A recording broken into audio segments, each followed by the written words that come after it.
Locked On Panthers host Julian Council. Julian, hey, I was going to ease you into this gig, but no, a new quarterback in your second week. What was your reaction when this Darnold deal went down? David Tepper finally got his man. David Tepper was desperate, and he made it known with 2 weeks left in the season when the Panthers mutually parted ways, as he said, with former general manager Marty Herney, that they always seem to be in constant pursuit of that franchise quarterback and that quarterback that can win you a Super Bowl. If you don't have that guy, then you got to go find that guy. We thought maybe it'll be Deshaun Watson. Well, with what's going on with his lawsuits down in Houston, doesn't look like he's going to be the guy for the Carolina Panthers. Then you looked at, could it be a Zach Wilson? Trevor Lawrence is never going to be on the table. Then San Francisco 2 weeks ago trades up to number 3 with Miami, and they're going to go get their quarterback. So the options for Carolina were limited. So it's like, hey, you know what? Sam Darnold, New York, looks like they're going to get Zach Wilson there at number 2. Why not bring Sam Darnold here? So with this year's 6th-round pick and next year's 2nd and 4th, the Carolina Panthers get a reclamation project, and Sam Darnold, who was the 3rd overall pick in 2018, was put in a dumpster fire situation in New York, and now is here in beautiful Charlotte, North Carolina, hoping to be the franchise quarterback for the Carolina Panthers, as Matt Rule and gang have take 2 when it comes to trying to find their quarterback of the future. Yeah, speaking of take 2, Julian, why do you think Carolina is so convinced that they're the ones that can help Darnold, who's had a pretty bad 3 first years in the league, quote, take that next step? Well, it's the hubris that every NFL coach has, that they can save a guy. If you're a former first-round pick, you're always going to get opportunity after opportunity, even if you're not the starting quarterback. Like Sam Darnold, he's going to be in the league for a very long time, just based off the fact that he was a first-round quarterback, and he seems to be a pretty nice guy, even if he's not very good. Like, look, Colt McCoy, not a former first-round pick, but he just signed a contract with the Arizona Cardinals for whatever reason.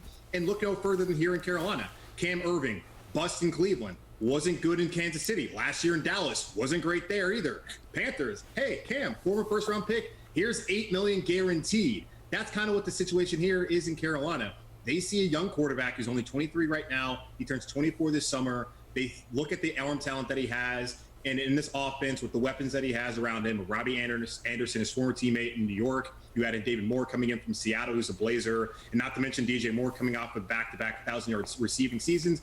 Oh, yeah, and Christian McCaffrey, only the 3rd man in NFL history to have a 1,000-yard receiving and 1,000-yard rushing season. He's back, hopefully healthy this season. With all those weapons around him, oh, yeah, Dan Arnold, too, coming over from Arizona. They're probably thinking that Sam Darnold is in a better situation than he was in New York, which I don't think is even up for debate. So it's at hubris that you have Joe Brady, the young offensive coordinator, the genius, the wonderkin, now with his quarterback that can elevate this offense to where they want it to be. Yeah, Julian, you know, I think we're in agreement that Teddy Bridgewater is going to get shipped out of town now after just 1 season.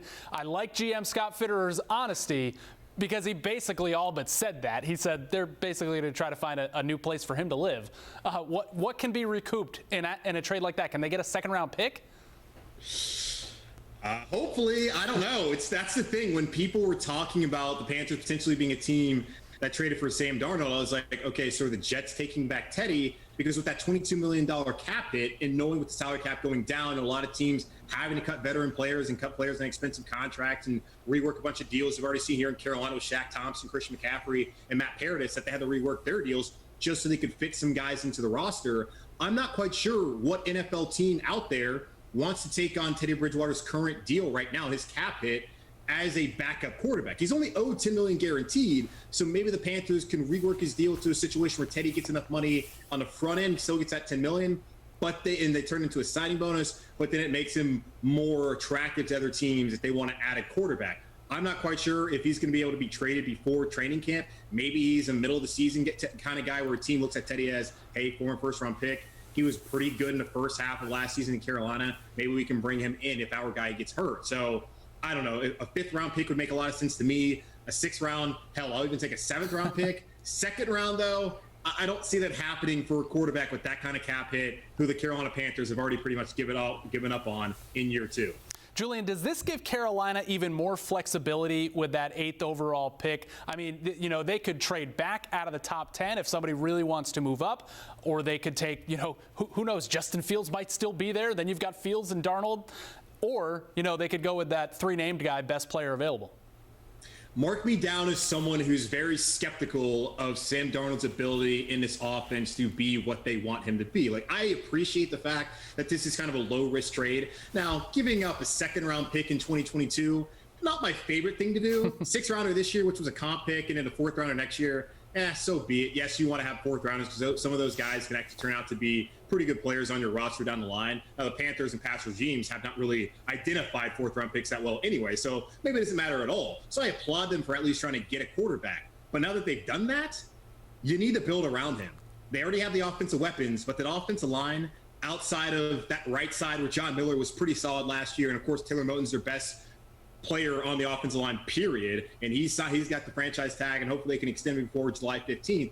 That left side, Cam Irving, Pat Elflein, not really feeling good about it. Elflein's probably going to start at left guard, but at left tackle, Greg Little, been a bust so far. He's from the past regime with Marty Herney. He's gone. I don't think Matt Rule in this offensive staff really likes him all that much. Trent Scott, he filled in, beat out Greg Little actually mid part of the season with Russell Okung being out a couple of games. He was okay, but are we really going to rely on Trent Scott?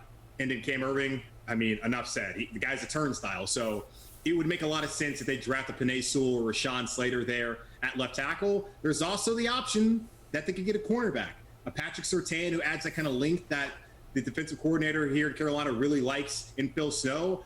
I would be a fan of that. I would also be a fan of Caleb Farley, especially thinking about what's going to happen in the future with Dante Jackson. Is he going to be the long-term option there on the outside? And if he is he even a number 1 cornerback? I don't think we know that through his first 3 years. And hey, you can still draft a quarterback if Justin Fields and Trey Lance is there. Exactly. Because again, Sam Darnold is a guy who has seen ghosts allegedly in the NFL. I'm not quite sure if he is the future, but I do at least appreciate the Carolina Panthers going out there and trying to make a move opposed to just sitting there with Teddy Bridgewater and his fan base being up in arms come April 29th.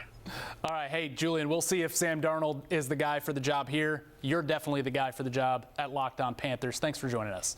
We'll be right back.